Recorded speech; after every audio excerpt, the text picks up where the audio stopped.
Welcome back to the Barrel Talk Podcast. We are back with another episode, joined with Cole and Nick on the call. Week 15 is in the books, and the end of the season is just around the corner.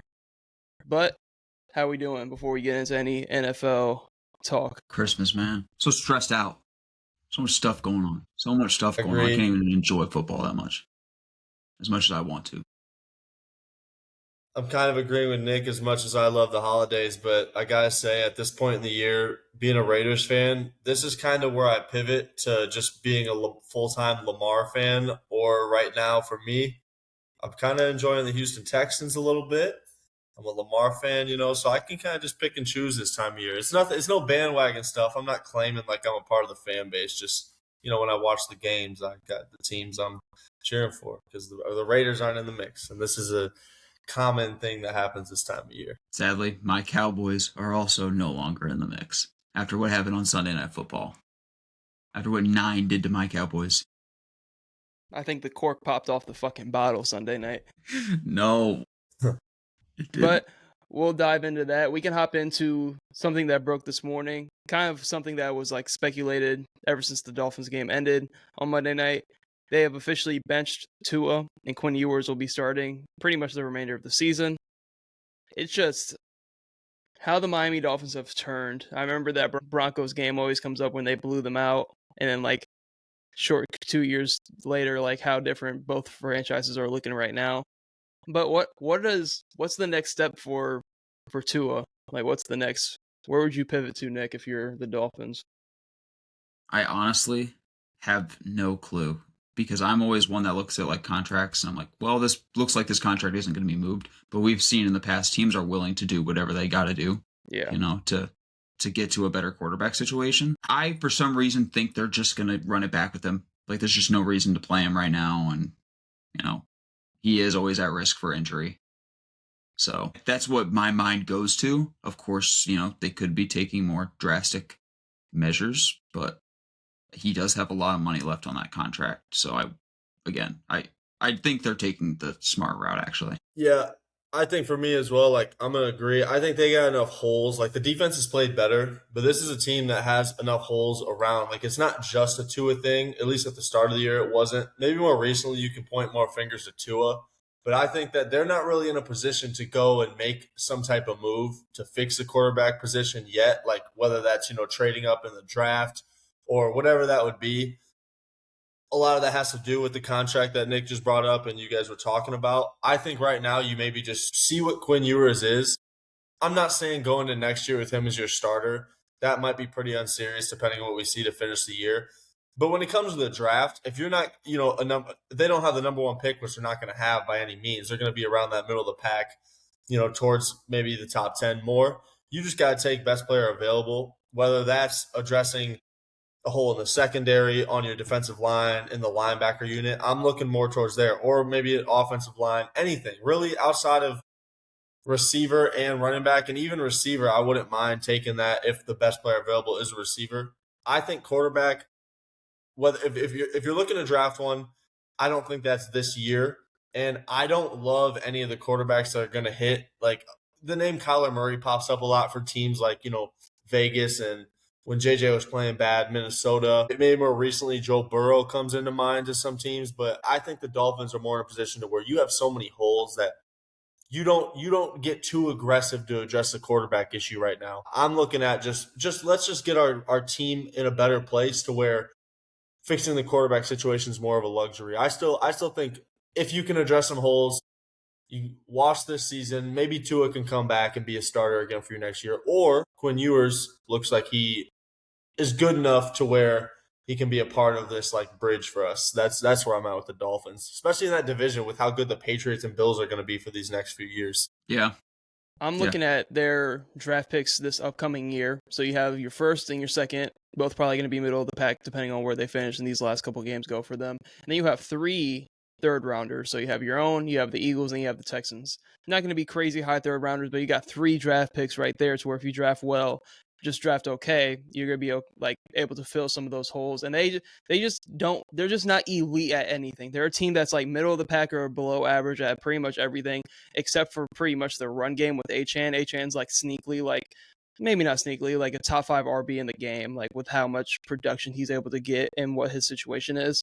So like looking at that and what their draft capital is, like I don't know. I think they need to at least look at some flyers because if Tua is not going to be your starter next year and Mike McDaniel is on the like trying to keep his job train, like maybe you try to like look around the league and maybe take a flyer, like see if you can like see what you have and see what the market's going to be available for you QB wise at least. Because I think it's still a little bit unserious to go into the year with Tua being your main option. Make it a competition at least. Like bring somebody in that you're confident in. I'm not saying it's Quinn Ewers by any means because I'm not the highest on him, but bring in somebody like maybe Jacoby Brissett, depending on what the Cardinals do with him. Like maybe you trade for somebody like Mac Jones because you have those extra third rounders. Like bring in somebody to make it a competition because I have a hard time believing Mike McDaniel's like scheming up the plays. I just think Tua can't push the ball downfield, and with any pressure, he's just not able to athletically get the ball out anymore. When you look at Tua tape, his first couple years, especially that first year with Mike McDaniel, he was able to maneuver the pocket and get out of the pocket. And not saying he was a crazy scrambler,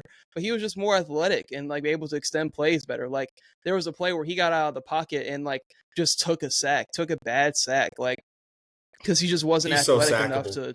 Yeah, like he's just not an athletic enough quarterback.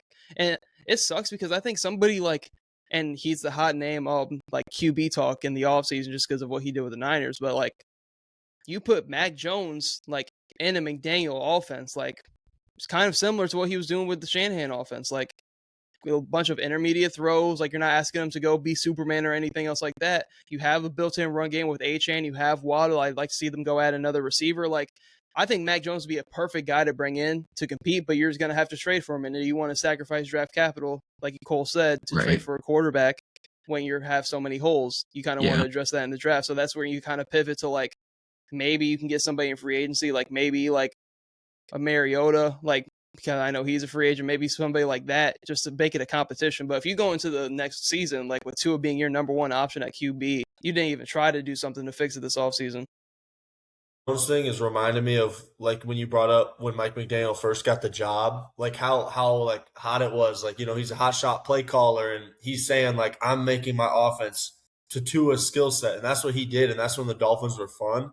So that I kind of like you give the Mac Jones shout because like if you go into this offseason and you're not going to fire Mike McDaniel, then do something like that. Like get him a guy to where he can run his offense. Because we all talk about Mike McDaniel. Oh, he could be one of the best OCs in the NFL, but we don't know if he's a head coach. If you're the Dolphins, I'm thinking, okay, let's address the holes on the defense, like I said. And then, yeah, like I like that, maybe that Mac Jones pickup, like a guy that can run Mike McDaniel's offense the way that he wants it to be ran. So that's what you got to do if you're not going to fire Mike McDaniels. I like that Mac Jones shot.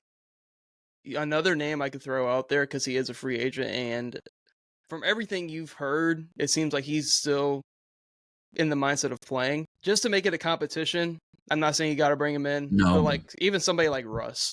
I knew even somebody like Russ, bro. Like we don't need that no more. He saw that Jalen Hurts. I just want to see another solid enough quarterback in the Mike McDaniel offense for me to see if it's more his fault or Tua's fault. Because it's so hard to determine sometimes. But I think I'm going to lean more of it being Tua not really being that great of a quarterback compared to Mike McDaniel's like offense just regressing this much. I just feel like the playbook and the plays he has to call has regressed so much and it's so limited in certain situations. To where if it's not Achane getting you from 1st and 10 to 2nd and 3, like it's so tough because Tua can't push the ball downfield or extend plays. So like it's so tough. And Tyreek Hill's a big loss. We gotta also take that. Yeah, he'll be gone too.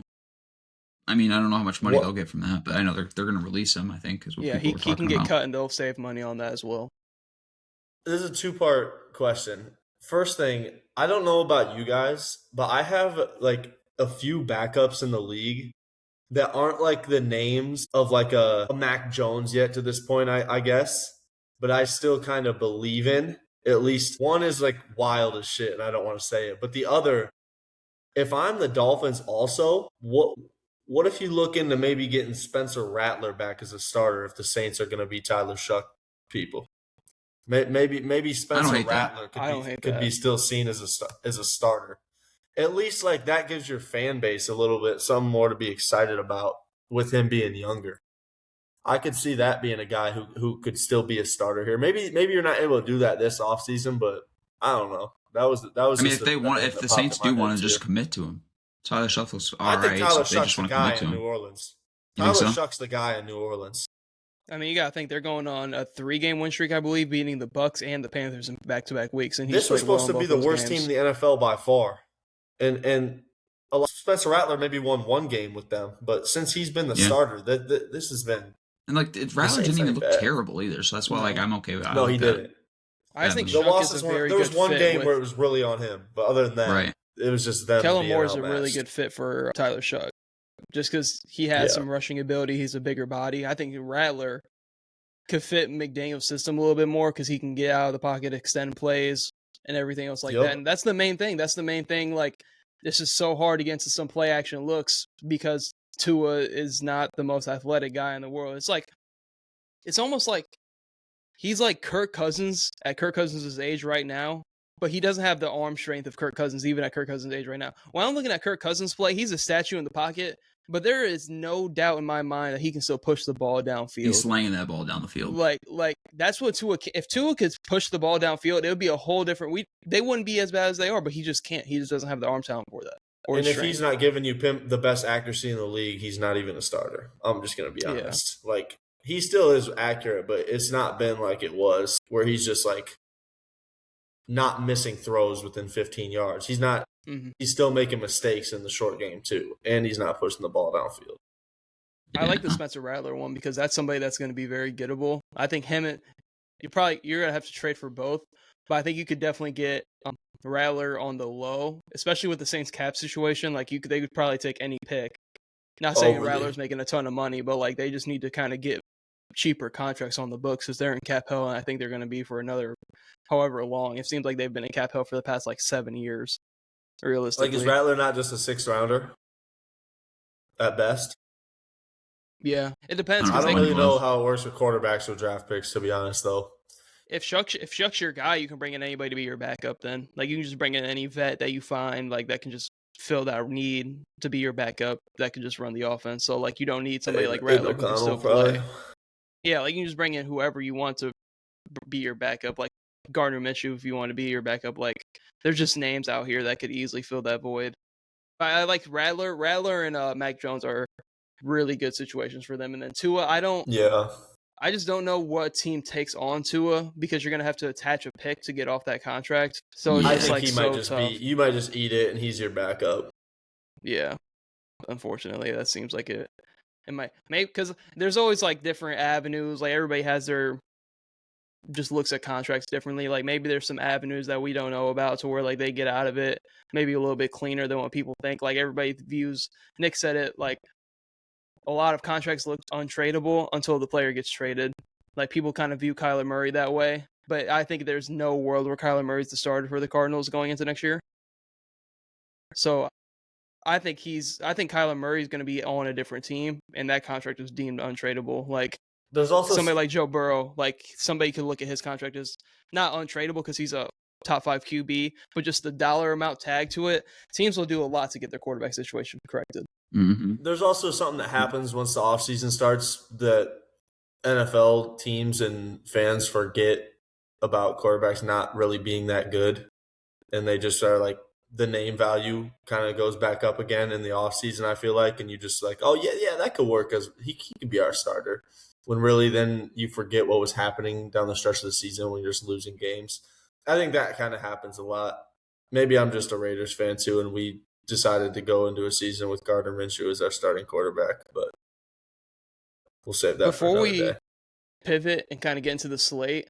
I will, if you're like a Dolphins fan listening to this, just know that even the situation you're in now, you still have your draft capital. You have some young, exciting pieces on your offense still in A-Chain and Waddle that are going to be there. You're going to be able to cut Tyreek Hill, save some money there. Even with what you're at right now, you're still in a better spot than what the Denver Broncos were post-Russ, and you see how quickly they turn around. Yes, I give it to you. They got Sean Payton, and they seem to have hit on a good fit with Bo Nix at QB. But they were looking at the Denver Broncos as a decade-plus rebuild post-Russ because of everything that happened and everything that they lost.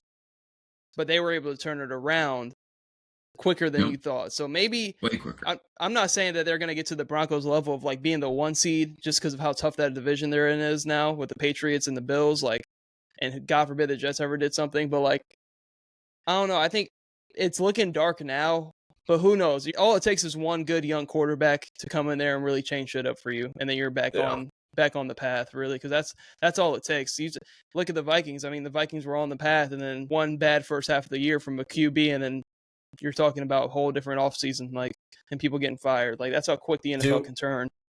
We need another quarterback class like 2024, man. That was special. That was crazy. It's going to be special. It's already looking special, but that was nuts. Yeah.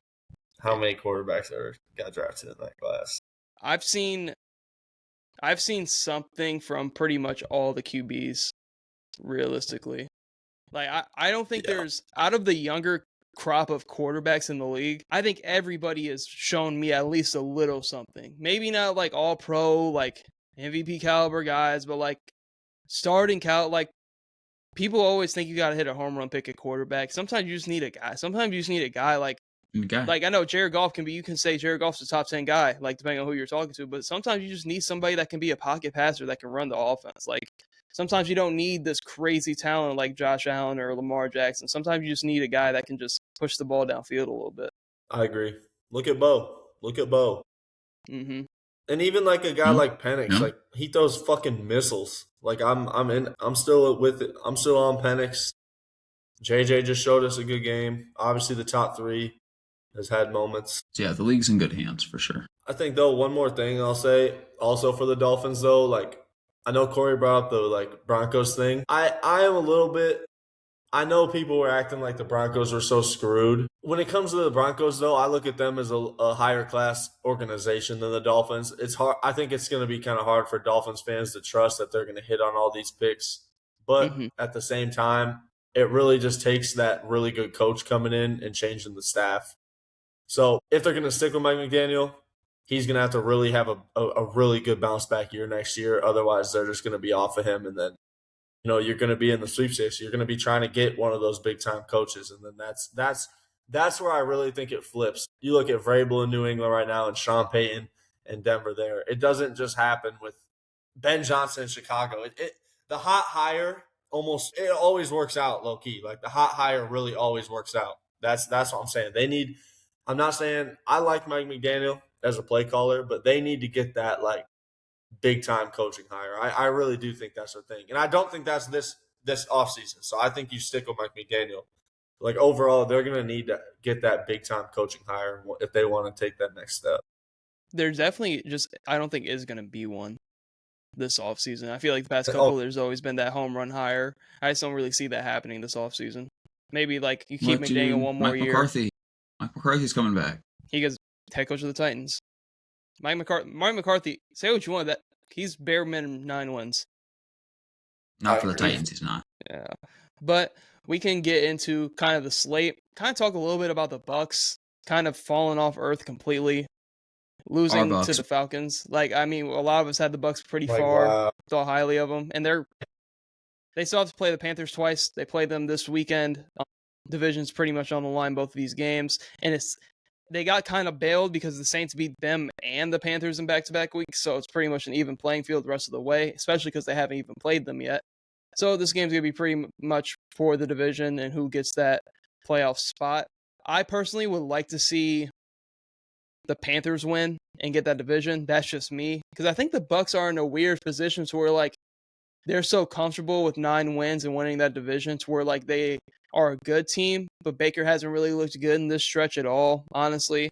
And they've always had injury problems like this entire year. I think Godwin missed time to start the year, and Buka's missed a game or two. Mike Evans obviously had his injury. You just got back on McMillan. Like, it's just defensively, like they just, I don't know what it is, but Kirk Cousins loves playing the Bucs. Oh my God. He fucking loves playing the Bucs. I think when you look at the past, even last year, Kirk Cousins puts a damn near 4 huncho on the Bucs every time they play. It's so crazy, bro. I don't even understand it. The Bucs suck. Are you out on the Bucs for both of you guys? No, because they play the Panthers. I'm out. I think that you could just off of like it being Baker Mayfield and them having like better players, on their roster that you can point to, say that they're better than the Panthers. That's just not what I'm seeing on my television, though. The Panthers just beat the Rams. That is something to be taken very seriously. I know Matthew Stafford had his only bad game of the season. The Buccaneers, when I watch them, I see a bad offense and a bad defense right now. You brought up injuries too.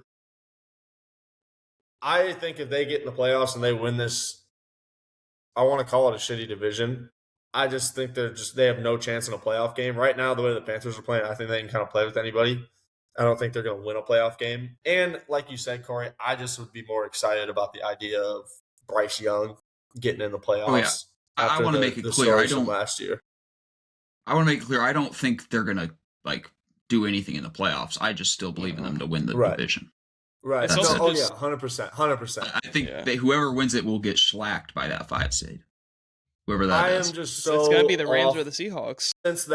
Ever since that Tampa Bay Sunday night game against the Rams, when they just got fucking obliterated, I've just been so off the Bucs, and they haven't changed a thing since then.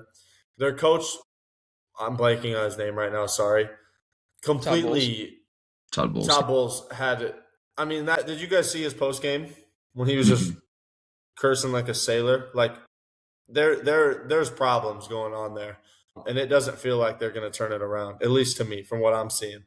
Because it's not they're not able to rely on one side of the ball right now, and at this time of the year, if you don't at least have that, if you don't have an identity of where we're going to play really tough defensively, or we're just going to push the ball downfield really fast, if you don't have that at this time of the year, I can't really believe in you. But it is going to be interesting because they haven't played. They have 2 games against each other still, right? Mm-hmm. So that is going to be really interesting. A lot to watch here down the end of the season. I don't have much on this division really, other than that. I mean, like you said, I want the Panthers to win it, and I believe in the Panthers that they're a better team right now. But also, I'm not going to be too surprised if Baker Mayfield beats Bryce Young, and they have the tiebreaker over Carolina. So, yeah, I'm kind of just looking at the slate. We can kind of get into the Chiefs and Mahomes. Torn ACL, their season's over with. I thought their season was over with when they lost to Houston the week prior. But in my opinion, this team just needs a full-on retool. They don't need to enter a rebuild like ACLs. Like, Mahomes is probably going to be able to be ready to go at some point during the year next year, depending on what you view next season has. Do you want to view next season as we want to get another high draft pick? Things of that nature. But there's just they just need to get off some guys. I think they've sneakily gotten a little bit too old to be kind of playing the way they want to. And some of their weapons are just super inconsistent. Like, they kind of are in a situation where, like, how you look at the Bills and the Ravens, like, just a bunch of guys in the receiver room. Like, Rashee Rice is good. I've never really thought Rashee Rice was top 10. Like, I think he's a really good scheme fit for what they want to do offensively, but I never looked at Rashee Rice as, like, an ultra one for them. Like, Xavier Worthy's fun, but he's still super young. Like, Kelsey's fallen off. Like, he's probably done after this year. And, like, there's just some guys I think just won't be a part of this team next year, and I think they need to go kind of get younger, get some more money, just really hit in the draft. And they're a good organization. I expect them to be back sooner rather than later. But they just need to retool this team. They got kind of old, like, in this Mahomes era. Yeah. I want to speak on when you brought up them being a good organization. I'll go real quick, Nick. They are obviously an elite one. This dynasty, they've been in the playoffs since 2014 or whatever. They haven't missed. It was some shit like that. In recent time, though, they have sneakily missed on draft picks towards the top. And I think that has a lot to do with it. Like, there has been times here where they have been able to keep this going if they would have drafted better. I wish I had the examples pulled up, so I'm kind of just speaking off of, past things I've seen. But there are draft picks that they have missed on that I think they kind of did Mahomes a disservice because of the type of dynasty they had going. You have to continue to retool with better young talent. And then the Buffalo thing, like, I think Rashee Rice is really good too, but people expected him to come back and solve everything on that offense from their early struggles.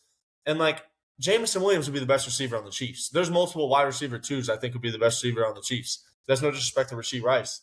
I agree with you about the Bills thing. It almost looks like it was Mahomes versus everyone else sometimes, especially when Kelsey's not giving you what he does. And, there's O-line No struggles. run game There's at all. run game No run struggles. game. There's pass rush struggles. Trent McDuffie was getting beat a lot more than usual. I just don't see how you don't. I mean, how did they not move a fourth rounder for Brees Hall? I know it's ridiculous. It's so bad. It's so bad. Like that's what I'm saying. Like they're such a good organization and their development is good and everything, but they have made some like front office errors recently that have like maybe shortened what this dynasty could have been. The last thing I'll say, Mahomes, my torn ACL brother. Now I am praying for you, and football is so much better when you are playing. I want you to get healthy. But what a fucking bummer for this to ruin the celebration of the Chiefs being eliminated for the first time in 10 years. I mean, I'm just going to be honest, because I was expecting them to just be getting fucking drilled for being eliminated this whole week and all this. But nope. The story is about Mahomes tearing his ACL, and I'm very sad about that. But wow, that's kind of that really made the Chiefs' downfall celebration. They ruined. I gotta say. So kind of tapping into like the Brees Hall situation. So the only avenue I can think of why they didn't give up a pick for him is he is a free agent, and the Jets haven't extended him. So you're probably looking at the mindset of, we can just try to throw him an offer in free agency and keep a third or whatever the fuck they were going to give up. So like maybe that was their mindset in it, is like maybe the run game can hold up just enough this year to where like we don't have to give up any capital. Because I'm looking at just the free agent running backs, because that's the main thing they need to fix. The Chiefs, they have never had like that top running back. They've always kind of done it a little bit by committee, and it's just worked in the past. They've just had more juice because of the O-line being so good, but the O-line dipping off and Pacheco having his injuries, like they've just had some like sneaky bad injuries. Like the Pacheco one really took him a step back. I think Pacheco a year and a half ago was just a really, really good back, especially in the red zone. But like that injury set him back. Kareem Hunt's on the older side. Like I'm looking at guys like Brees Hall, who's going to be a free agent. Somebody sneaky, but I think he ends up staying. Kenneth Walker is a free agent. And like they have that two-headed monster. I think they end up keeping Kenneth Walker depending on how this season ends for the Seahawks. Like Rico Dowell, somebody who's really turned it around this year, somebody that can give them some juice. They see somebody just with more explosion, like in that backfield. Like I think Brees Hall's that guy, and maybe they just said we can keep a third and try to get him in the offseason kind of move. Like, so I don't know, because there's a lot of avenues for them to free up some money and everything else like that. But I don't even know, quarterback wise to start the year, I don't even know where you go, because I think it's so unserious in that division. If you want to kind of compete, Gardner Minshew. Yeah, you think? Yeah, I mean that's Gardner Minshew was a backup. Let's remember. I mean, we his recent memory is him as a starter, but when he was a backup, he was the best backup in the league. He almost took the I think you keep it simple. You just stick with Gardner Minshew. I think him with the Andy Reid scheme, if he can build up that run game, I think he'll be fine. Especially because I know Mahomes is going to be back at some point next year. But we got to see how it transpires and see how it happens. If Gardner Minshew, because they're going to be looking at a whole different kind of schedule, because the Chiefs aren't going to be playing 5 Super Bowl contenders in their first 7 weeks of the season, as well. So I think that's kind of a big one. I don't think people take into account scheduling enough. It's like a big thing with the Ravens. I mean, the Ravens schedule to start the year was fucking disgusting. Like just to open the year, and then you had the Lamar injury. The schedule makers didn't give teams a whole lot of grace this year. I feel like there's some teams that have like a 4-week stretch where it's just like absolutely insane. And that's New England and Chicago have thrived off this too. Like that's why a lot of that shit does go into it. When I'm looking at the 3 easiest schedules in all of football going into the year, it was the Patriots, one of them, it was Chicago being one of them, and it was the 49ers being one of them. And all those teams are going to finish with double-digit wins, it looks like, and make the playoffs. And the 49ers are interesting. Yeah. So looking at the schedule, that's why I'm not super sold on a lot of teams. And I love having this just parity, in football. I feel like it's always been I'm interested to see who comes out of the AFC, because this is the year to where if you don't take advantage of it, I know I'm probably still going to just think Josh Allen in the playoffs just is really going to be able to beat everybody with how many holes. But kind of like Cole said, the Texans are kind of just rambling off, but the Texans, man, I'm in. You're fully in, aren't you? I'm in. I said 2 weeks ago that they were going to beat the Chiefs in Arrowhead. Mm-hmm. So I don't know. I'm just looking at KC. I think KC's going to be fine to kind of wrap up the point about the Chiefs. I think they're just need to have a really solid offseason, bring in some guys on that defense with some youth, and just really fix that run game. That's the main thing. If you can fix the run game, you'll fix that offense. Because it's not like they have bad weapons. Like, I like Hollywood Brown, Rasheed Rice, Xavier Worthy. I don't think they're like alpha ones, but you fix that run game, I think it's going to open up a lot more shit for you going down the line. Kelsey retire? Yeah, I think he's done. I think he has to. Mm-hmm. Old ass. I do indeed think he's done. But Nick, you can hop into any takeaways or whatever game you wanted to hop to. I mean, talk about just a little bit more about the NFC West, kind of how it's shaping up next week going into Thursday. We have the rematch of the Seahawks and the Rams. Seahawks did look a little bit shaky against the Colts. I did have the Seahawks -6.5, but I don't know. I still think it's the Rams. I want to see what you guys think. I'm going to throw a curveball. I think Seattle's going to win this game. I think Seattle's going to claim that 1 seed. Because I think they've been looking shaky, but like they have the schedule to do it. Yeah, I think They're they have home. an easier path. I think they beat the Rams this Thursday on a short week. The Rams just got out of a really tough game against the Lions where they had to come back and win that one. You're missing Tay now. Now you can have that defense in Seattle focus solely on Puka. I just think the Seattle is going to get this one. And I think the Seattle Seahawks are going to be the 1 seed. But like we talked about last week, the Niners aren't even dead yet. The Niners go and beat Chicago on Monday night, I believe it is. Like next week, the Niners are still in contention to win that division. They play Indy next week. They play Indy next week. Oh, the Bears game's the one after. Yeah. They got Indy. So they got Indy with Phillip Rivers. Ooh. Yep. They got to end the year at Seattle. They got to end the year with Seattle at home though. It's gonna be a good game. They go Sunday Night Football at Indianapolis, or Monday Night Football at Indianapolis, Sunday Night Football at home versus Chicago, and then they're going to be playing the Seahawks in a big game, and that's at home as well. It's hard for me to see Sam Darnold winning that game. The stakes are going to be there. I'm looking at San Francisco, and I'm believing in that still right now. I don't hate that the Rams take. play? I can pull up theirs right now. Like looking at just. I mean, fuck. Rams play the Falcons and the Cardinals after this. So you're looking at a world. Seahawks lose to the Niners. Niners lose to the Bears. I'll take the Rams. Yeah. All three of us on a different team. It might. I didn't know that. I thought they had a tougher game. I thought they had a tougher game. I did too. I felt like we looked at their schedule like 2 weeks ago and saw that they had a little bit tougher of a game. But it was just the Lions and the Seahawks, I guess. It's going to be interesting. It's going to be interesting because I think Seattle, those are tough games, but I'm not going to sit here and say Seattle can't beat San Fran. Like, I'm not going to sit here and say that. And I think they're going to handle Indianapolis. Not Indy. I think the Seahawks are going to beat the Rams and then end up beating the 49ers at the end of the year. I'm just high on Seattle. I think when you have a solid run game and you know who you are as a team, going into play action, going into the run game, it's tough because they have the Rams, Panthers, and 49ers. Dude, that offense did not look good. It's going to be tough. It's not going to be an easy game because their offense is not firing on all cylinders right now. But I think that defense, I don't know, with how the last game against the Rams went and how bad Sam Darnold played, and the Rams barely scraped out of that game. Right. At home. 4 interceptions, 5 interceptions, whatever. At home.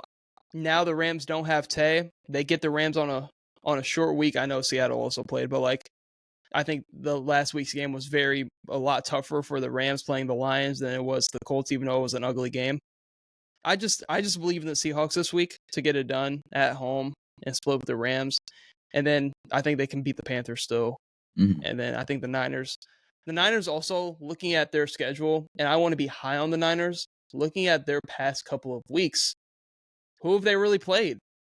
They beat the Titans this past week. They beat the Browns the week before. They beat the Panthers. They beat the Cardinals. Then they lost to the Rams. Then they beat the Giants. They lost to the Texans. They beat the Falcons. They lost to the Bucs. And they split with the Rams with the Mac Jones game. So their past 4 weeks, they haven't played shit. They've played the bottom teams in the league outside of the Panthers, and they cruised past the Panthers on prime time. Looking at that, I mean, I don't know. I think the Bears game is going to be such a good game on Sunday night in a week. But I don't know. I'm just not crazy sold on the 49ers. Like we said, when Cole brought up the schedule, they've been favored by an easy schedule, plus all these injuries that haven't helped them. But they've also been favored to have this easy of a schedule. If you told me that they had a run of, even I know the Panthers can win this division, but I don't think Panthers are world beaters. They had a run of the Giants, Rams, Cardinals, Panthers, Browns, and Titans at the back half of the year. Like, you should have this many wins. Those are easy games for you to win as long as you have Brock Purdy, and even Mac Jones is winning you some good games this year as well. So, like, as long as you have CMC healthy, I mean, you should be winning these games. I want to be high on the they Niners, are. but I'm looking To at be fair, they are winning them. Like they are. They're winning the games they're supposed to. But I think they're in a little bit of a different tier than Seattle. I can definitely see that. I think they're a little bit below Seattle. I can see it. Because I think I don't know. I was watching Phillip Rivers move the ball down the field, bro. That's a tough situation, though. Like what did you expect from Phillip Rivers? Like, realistically, I don't know. I just think that was I think that was a one-off. Because I think Phillip Rivers is going to come out this next week against the 49ers on Monday and get Bell. I just think the Colts are cooked. They're done. Yeah. But I don't know. That's just me and kind of my take. I think the Niners are, and I'm glad you brought up the NFC West because that's probably the most interesting division in football. Like, with how everything's shaping up down the stretch, I'm really liking where everything's going. I just want to see meaningful football in the back half of the year. Yep. Not all these, not like the noon slate we're getting this week, where almost every game means nothing. And then I can kind of pivot, talk about Packers-Broncos, which turned out to be a lot better of a game than I thought. I thought it was just going to be a defensive slugfest throughout. Micah Parsons down with the ACL. Like, just a brutal loss for the Packers. I don't think they're cooked because that defense is still really good. They have a lot of just really solid names on that defense. And they were a top defense in the league last year without Micah. Yeah. So I think they're going to be just fine. Do I think their ceiling kind of lowers a little bit? Yes, because Micah was their closer, was able to finish out possessions and stuff like that, and he was having a monster second half before the injury. But I'm looking at the Broncos. This is a very impressive win for the Broncos against a good Packers defense, a Packers team that was moving the ball really well. So it's like you kind of had to rely on your offense a little bit more than you would want to. Like, and that's the thing with the Broncos. I know Bo Nix can be a little up and down, but 23 for 34, 302 with 4 tuds. I mean, Sutton had 113 yards. Like, it's not bad whatsoever. And it looks like they're going to wrap up and clean up that 1 seed, in my opinion, because the Patriots have the Ravens Sunday night, must-win game for the Ravens. But I mean, I think the Packers are going to be just fine. I think their ceiling lowers a little bit with no Micah. Yeah. But I will say, I know you hate to like bring injuries into like trades and using hindsight. But Dallas getting off Micah and now this Micah injury, like, not saying, I'm not trying to say like he would have got hurt with Dallas, but it's looking like long-term Dallas will end up winning the trade. And I thought Dallas was going to win the trade long-term as is, but that was just me. But I don't know. This game really made me more of a believer in the Broncos. Not saying I'm fully in on the Broncos, but a tough game that they had to win. Like, the offense really was the reason they won, not the defense. That's what I wanted to see. Yeah, it's devastating, the Micah Parsons injury. I think they're still going to be fine. Like you said, that defense was pretty good last year. Still in the fight for the division. Sucks. You really would have liked to win that one. But yeah, kind of. I mean, we've been doubting the Broncos the whole year on this podcast, so it's good to see them actually do this against a good team. Did they officially take the 1 seed? They're still tied. Still tied. Wait, no, they did because the Patriots just lost this week. Patriots are 11-3. Broncos are 12-2. I don't think the Packers should be too, outside of the injury, I don't think they should be too disappointed with this loss. You lost to a really, really good team playing elite football on both sides of the ball. They have been. And Jordan Love's playing still really good football at this time of the year like he always does. And I think that the Packers' long-term ceiling, this might hurt them a little bit of what they were trying to build with Parsons. But this year, I think they've established that they're just a really good team. And I still see the Packers as a team that can win a playoff game depending on who they play. They get a wild card against Chicago potentially, maybe, or something like that. I think they can win that. Long-term, this hurts you if you're a Packers fan. But I think this year there's still a lot to play for and a lot to be excited about. But that really sucks, man. Too many injuries with Devontae Adams, Micah, and Pat on Sunday. So it's not good to see that. But Packers, I think, are still in a really good spot. Like, they're just playing good football still. I didn't really look at this game like I don't take them as serious anymore. I think it just speaks to how much I respect Denver at this point. If this back half of the season was any game for them to lose, I think this is the one. Because when you're looking at them now, they've already beaten Chicago once. You get them again on Saturday. No Micah, I understand that. But I still think they can beat Chicago.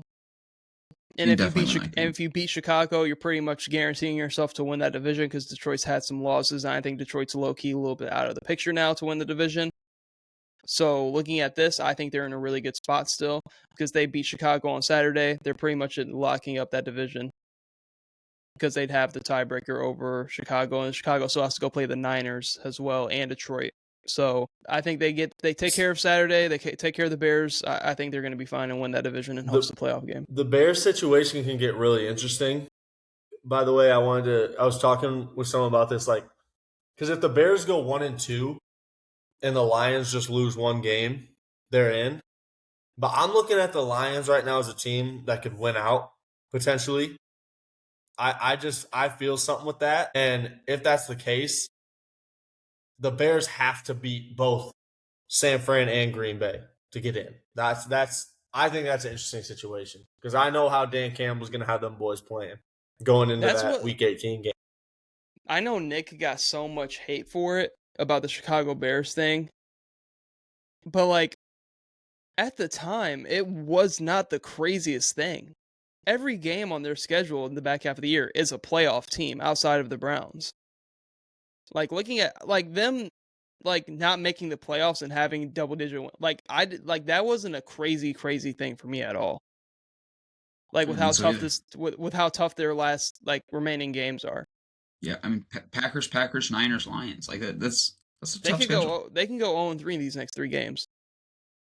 That's a real possibility. They 100% could. It did give me some good.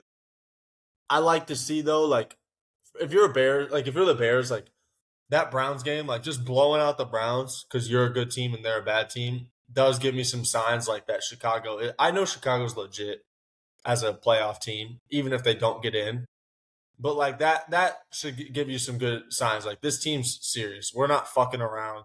We play bad teams, we blow them out now, and we are gonna. I don't think they're gonna go 0-3. I think the only way they miss is if they go 1-2 and the Lions win out, and then because that's 0-3 seems strong. I think they're good enough to a point. They're gonna get one of these games. They're gonna split with Green Bay. I really believe that, but we'll see. And I want to say this is not me thinking that the Bears are saying the Bears aren't a legit team. This is more so me looking at the Bears as, okay, looking at your schedule, you probably have the toughest last 3 games. Like, that's all it is. I'm not saying the Bears aren't legit, but going into the playoffs, like, you have the toughest last 3 games probably of anybody in the league with 2 games against people in your division, and then the Niners, who also are fighting for a wild card spot, who are also a double-digit win team. So, like, I think the Bears are a really good team. I think they can win in a lot of different ways, depending on who they match up with in the wild card. But, like, you got to look at their schedule and be like, hey, this is going to be a lot tougher than people just think. Like, just because they're a double-digit win team now, like, we've seen double-digit win teams end up missing out just because of how tough the schedule can be towards the back half and how tight everything is in the NFC. I didn't think it was such a crazy take at all for them to miss. It's because I said they'd lose out. I said that there was a chance. I don't know. I went too far. The Packers game's going to be interesting. It's going to be interesting. Oh, yeah. To see how everything unfolds. I mean, the Packers are going to play inspired football.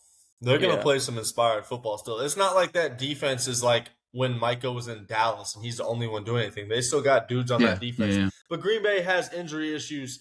They've had injury issues all year too that have it's just been so unfair. Like what we saw of them in that week 1 game, versus Detroit, and when they've been all healthy, like going into the year, like the idea of the Packers, like that really is a stacked ass team. Like, so the fact they're able to play to this record with all of the injuries they've dealt with all the time that guys have missed is super impressive. And now you get Jordan Love playing this good. Like, I mean, that's going to be a good-ass game. It's on Saturday, you said? Yep. Yeah, 7. That's going to be a good-ass game. Saturday night. Man. Yeah, I'm excited. We got definitely some good playoff implication football coming up in the next few weeks. So I can pull it up. Looking at, just to kind of speak on what we could be looking towards in Week 18. So, games that matter are going to be Chargers-Broncos in Week 18. More so probably for the Chargers. I don't know the Broncos' last couple of games, but the Chargers are still going to be fighting for just playoff seeding in general and who they're going to play in the wild card. Then we have Packers-Vikings, divisional game, more so for the Packers. The Vikings are already eliminated, but Vikings could be playing spoiler here, depending on what the Packers happen in the 2 games going up to this one. Looking at Ravens-Steelers in Week 18, that could be something that's for the division or for the Ravens in a must-win game to get in. The Steelers, I don't think would just lay down and let the Ravens make the playoffs in the same light. So I expect the Steelers to probably still be playing everybody because the Steelers have the Lions this upcoming week. It's not like they have cakewalks the rest of the way. So that's an important game. Then we have Seahawks and Niners in Week 18. That's going to be a huge game depending on what the Seahawks do. Say they lose to the Rams this week. Maybe the Niners are able to jump up still and possibly capture the first in that division. Then Panthers Bucs, which is another game that could be for the division depending on how everything shakes out for these teams. And then another interesting game is, sucks that Daniel Jones and the Colts have had these injuries, but who knows, maybe they stay afloat because they got the Texans in Week 18 to wrap up the year. So you have like 4 or 5 games that are going to be either for the division or for playoff seeding in Week 18. But I'm looking at these games and to see like what gets that Sunday night spot for that last week for those implications. I mean, I think it's going to be Bears-Lions. I think Bears-Lions is going to get that Sunday night slate. I think they're going to get that Sunday night slate, and it's going to be a win and get in kind of thing. I think the Packers will get the division and get that spot, get into to host a playoff game.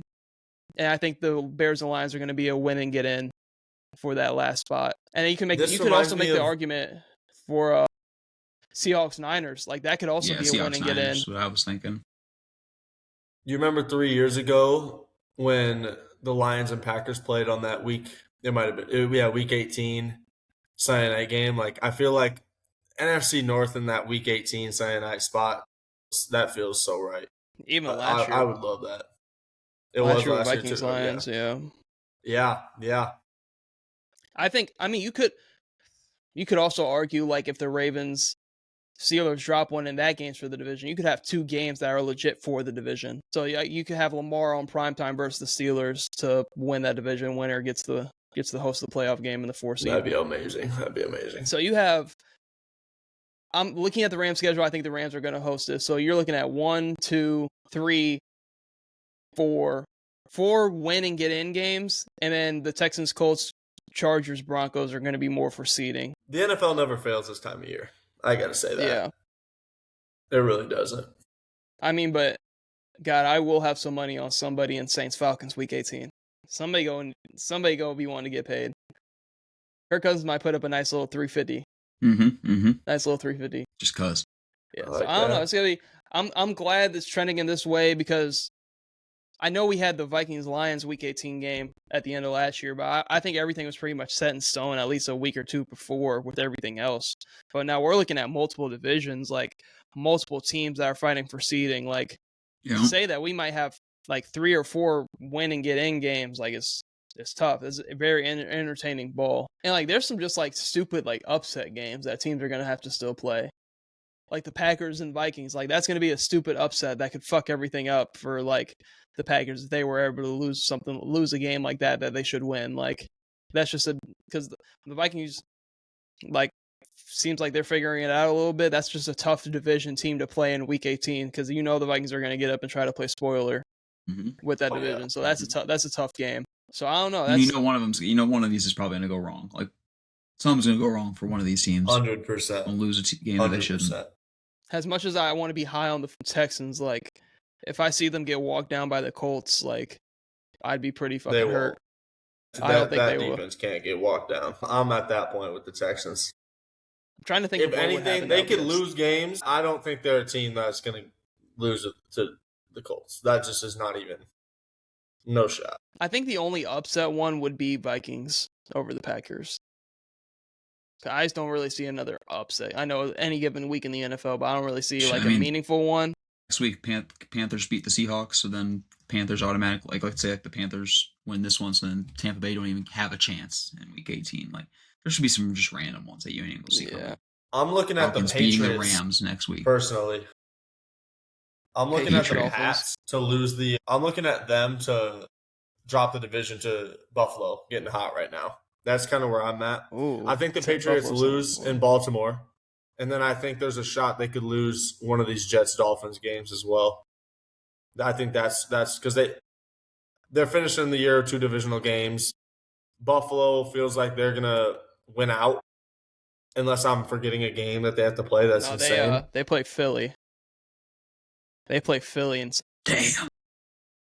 at home, but they do play Philly in week Random 17. Who's got the banger next tiebreaker? week. Who's got the tiebreaker? Because now we're looking at two teams that are probably going to go 2-1. Or wait, no, never mind. Okay, Patriots are looking good for the division, but I just looked at that Dolphins game. That's why I wanted to bring that up, and I didn't know about the Philly Buffalo game. Golly, Philly has to play fucking everybody, bro. Mhm. Philly gets no easy games. The Raiders, they got us. That's it. That's all you get. You get the Raiders. Oh my gosh. Try to figure that offense Well, out they against the get Raiders. two Commanders games left still. Yeah, they do. They do. 2 Mariota That's games. divisional though. But yeah, Mariota gets that game in week 18 when it doesn't matter. He gets one. you just hate the Eagles. But that's Philly, fair. Philly looking at the 3 seed, if I'm not mistaken. They're looking at the 3 seed in the playoffs. I think. Right now. They got bigger issues than needing home field right now. Yeah. So like, where am I? I'm trying to. I still think Philly's a tough ass out in the playoffs, even with all these struggles. Oh, for sure. That's crazy. They got to play fucking the Buffalo still, bro. My goodness. It seems like they're going to be locked into the 3 seed because even if they lose to Buffalo, I think they can beat the Commanders twice. But I think whoever wins the North is going to get 2, and then the Eagles are going to be 3. So the Eagles are looking at a world where they're playing a mix of Seattle, the 49ers, or the odd team out in the North, which is the Packers, Lions, or Bears. I think Buffalo's a good game for Philly, though, if you're able to get that right. big win. That's a defense where you can kind of get your offense maybe clicking just to build up some confidence going into the playoffs. Like, the struggles are still going to be there. But, like, Buffalo's a team, like, they even though they just beat New England, they got ran all over by Drake May and Travion Henderson. Like, that could be a big Jalen Hurts Saquon game. You know, they were showing some new looks against Vegas. I mean, and who doesn't? And their offense looked better in that one. But, like, that could be a game where Philly is able to, if they're able to get a win, score a decent amount of points, that gets you some good confidence here going into the playoffs. That's a positive for Philly. Can beat anybody, especially getting at that at-home advantage. I think the toughest out of the 4 teams, or I guess it's 5 teams, out of the Bears, Seahawks, Niners, Packers, and Lions, of who they could play. I think this is tough. I think It's got to be they've already Rams. lost to the Bears. They've already lost to I think the Niners would be the easiest grab. The Niners or the Lions. Is how good the Lions are offensively. I think that defense has no answer for anything that the Eagles could provide offensively if they got it going. I think the Seahawks would be a tough grab. Seahawks would be tough. Seahawks would be tough because of that defense and how they're able to get after. They could play a close, low-scoring game with Seattle. To me, though, maybe I'm just high off that shitty Phillip Rivers Seattle game, but the Niners would be interesting. I know the Niners have a bunch of the injuries Rams on defense. Are you saying first round? Not okay. I got you. Yeah, no, who they would play in the wild card. Sorry. I mean, in theory, it could be the Rams if they drop a game. I'm with you on Seattle being tough. I think that would be because they own Green I think Bay. Seattle.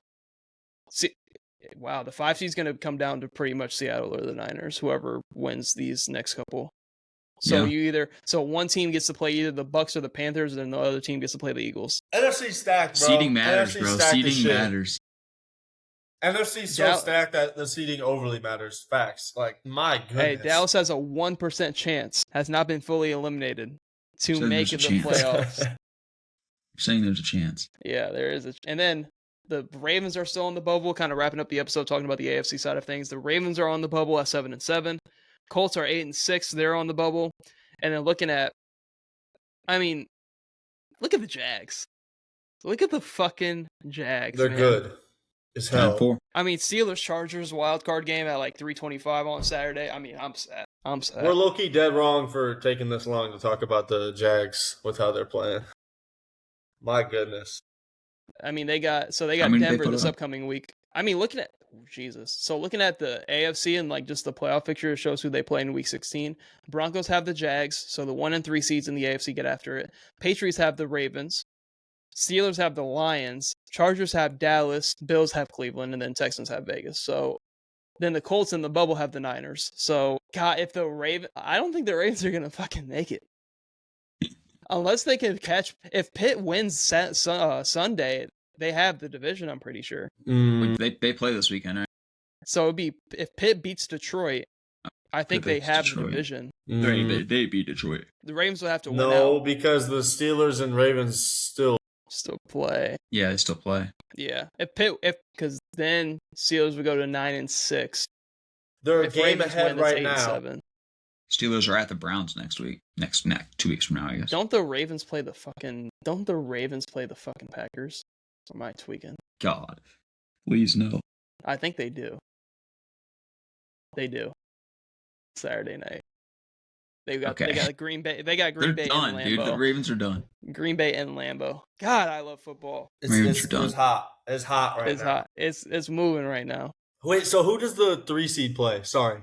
What seed? AFC? No, yeah, like seed. if the Jags are 3 seed, are we looking at a Lawrence Herbert rematch? No, it'd be Jags Bills right now as it stands. Okay. Fucking asses kicked in the first round. Liam Cohn. I think who's coach of the year? Liam Cohen, Ben Johnson, or Sean Payton? Liam Cohen, in my opinion. Wait, Fuck. say it again. Payton.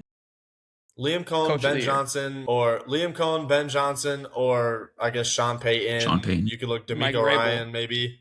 Vrabel. There's a lot. Yeah, it's Vrabel, Ben Johnson, or Liam Cohen probably. Sean Payton. The Broncos made the playoffs last year, so he probably won't be it. I'm gonna say Liam Cohen because I think going into the year they had the lowest. Everybody thought the Jags were gonna be like. If you named all those teams, there was a clear argument for everybody to say the Jags are going to be the worst out of those teams you just named. The Jags were on nobody's radar to win the division whatsoever, and they're in real contest to win it. So I'm going to say Liam Cohen because he's transformed this offense into winning football. And I just think they've I love the Jacoby Myers pickup. Like Travis Hunter goes down, you go and immediately snag it too. You immediately go and snag another receiver that can play the slot. And they're doing all this without Travis Hunter, which makes me even higher on their future. Yep. And it's not like BTJ exploded this year and broke out like crazy. Like he was struggling bad early. It's that run game. They got that run game together. Receivers in the league. They got their defense figured out, and they got that run game back going with ETN. Yeah, that's what they've really figured out. What a job they did with the run game last year. They had me thinking ETN was just done. Done. Right. We were talking about his Tank Bigsby's backfield. All that, bro. Liam Cohen comes in here. We did talk about, I think, when we did our preview on them too, though. Like we said, Liam Cohen with the run game he had in Tampa, with Bucky Irving and Rashad White, he really did bring that elite run scheme to Jacksonville. And I think Tampa Bay is kind of feeling the loss of him offensively down the stretch here. That's just showing me he was a real big part of Tampa Bay's success offensively last year, especially with. To kind of, before we wrap up the episode and talk about just our pick'ems for this week, Bucs have also gone back-to-back years losing their OC, with Dave Canales going to the Panthers and Liam Cohen going to the Jags. So now this is the third straight year they have a different OC. It's the name of the game. Yeah. But to get into the pick'ems for Week 16 to wrap up the episode, we have Rams at Seahawks Thursday night. I'm going Seattle. Seahawks. Fucking tomorrow. Yeah. I got Rams. Then we get into Saturday. Yeah, that's enough. I just think Rams not having Tay this time around. And I think it was such a close game last time to where if Darnold even plays a little bit better, they win that game. And they played that bad in LA. I think at home they get it done in a close one. Then getting into Saturday, we have. Oh, go ahead. One quick thing. The reason I'm picking the Rams, if you go into Seattle right now with all the stakes at this point of the year and you win this game, to me, without Devontae, that shows me that you guys are serious about winning the Super Bowl this year. I think this is that type of road win where I look at you as you are Super Bowl favorite if you win this game. They might already be, by the way, but to me, heavy. Right. I don't know. I think they would beat anybody that comes out of the AFC right now. My opinion. Buffalo's hard to say. This is the first year without Mahomes in his way. Yeah. But yeah. Getting into Saturday football this week, Eagles at Commanders. Give me the Eagles. Yeah, give me the Eagles. If there's a game Eagles. the Commanders put up a fight, though, I think it's this one in Washington. I think the Commanders always put up a little bit of a fight against the Eagles. It's always just high scoring. So I think if there's any game they put up a little bit of a fight, it's this one. But I think Eagles still win. Yeah, they're bad vibes football right now, though. Mm-hmm. And this is the same Commanders team that just kept it close with the Broncos not too long ago in a big spot. So I don't know. We'll see. Yeah. Saturday night, Packers at Bears. I'm going Packers. I'm going Packers, bro. I think they're going to play. I'm not picking against Jordan Love right now. Again, I don't think he loses 2 in a row right now. I'm going to go Chicago. I'm going to be the different one. I'm going to go Chicago. I think they get it done at home in Soldier. If you didn't, we're a Bears hating pod. Yeah. For sure. I think with Caleb's ability to get out of the pocket, and I know the defense is still good. We've talked about that. With Caleb's ability to get out of the pocket, you're not having to worry about somebody of the speed and caliber of a player as Micah Parsons chasing you down. I just think the Bears offense has a little bit of a field day. I think on this week, a little bit of a short week for them, for the Packers. Losing Micah, I understand they're going to be playing with emotion. On the road and Soldier. No Micah Parsons to help chase down Caleb Williams. I think the offense has a day and they get it done and they split with the Packers, and this will put them in good contention to win the division. So I'm going to go the Bears. And then getting into our Sunday slate, Bills at Browns. Give me the Bills. Yeah, I'll go Bills. Bills minus 10. I'll for these ones, I'm going to say if I think they're going to cover. I think Bills cover 10. Chargers at Cowboys. I'm going Dallas. I think this is a sneaky spot for Dallas to make things a little more interesting maybe over there in the AFC. However, I think the Chargers are fine anyways, but I like Dallas here. This would be a tough loss for the Chargers. It would be. That's why I think it makes sense. Weird noon game. I like Dallas here at home. This reminds me of the Chargers a couple weeks ago played the Jags and got absolutely belted, on a noon game. Yeah. I'm not saying the Cowboys are going to belt them, but I think this is a little bit of a trap spot for the Chargers, considering the Bills get to play the Browns this week, and they're right there with the Bills in the seeding. Dallas is, I still think, going to play with some pride towards this back half of the year. I'm taking the Chargers. I'm going the Chargers. I just think Herbert at the same time is playing at such an elite level with the O-line injuries. So I think give me the Chargers. Give me the Chargers in an ugly game. I think they win though. Chiefs at Titans. I don't even care, but I'm going to say the Titans. I'm going Cam Ward here. Give me the Titans bucket. Give me the Titans. Maybe I just want the number one pick really bad. But my real logic here is that I think that the Chiefs season's over. Yeah. I think Gardner Minshew's a good backup, but Cam Ward, I look at him as a good number one pick quarterback who's getting a little bit disrespected by his own franchise right now. I see him finishing the year really well. That's just what I see Cam Ward's season being like. A shitty season where he's not the problem. He plays okay. And I think he just finishes the year really well. I think he has a big game at home in this one. I'm fine with going the Titans as well. And this does nothing but help the Chiefs get a higher draft pick, so I wouldn't be shocked if they just kind of give this one up. Mail it in. They coast a little bit. Yeah. Bengals at Dolphins. Give me Bengals. Oh, this is a good game. Yours. Yeah, it's a disgusting game. We ain't got to speak. I'm gonna go Bengals too. Yeah, give me the Bengals. Joe needs a bounce back. I mean, he was bad. He was bad out against Baltimore. I think he's just checked out. I think he's done for the year. Not done, but he's just. But give me the Bengals in this weird shootout type shit. Okay. Type shit. Quinn Ewers, 300 yards, 3 picks, 2 touchdowns. Devon Achane might have 200 yards this game. He might have 50 touches. You're right. Jets at Saints. You know what? Saints just came off 2 back-to-back division wins. Give me the Jets on the road. You said the Saints? Yeah. I like the Saints big in this one. I also like the Saints. Give me the Shout Jets. out A.D. Mitchell for the Jets, though, right now. Other than that, they're pretty dog shit. Vikings at Giants. Vikings, yeah. Give me the Vikings. It's not going to look as pretty as Sunday night.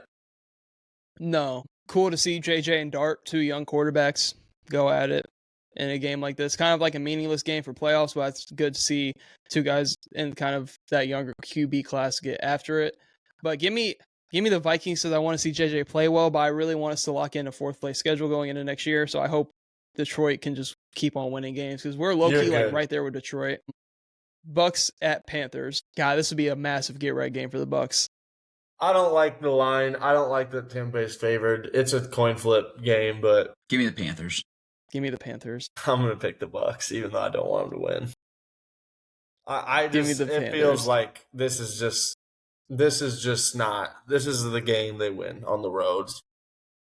I don't know. That's a good. My eyes are gonna be open for that motherfucker right there. That's a good game. Mm-hmm. Jags at Broncos. Give me Jags. Give me the Some Jags. big dogs here. I think It's the a big Broncos dog are game. due. The Broncos are due for a loss so badly. I got Broncos, Give me bro. the Jags.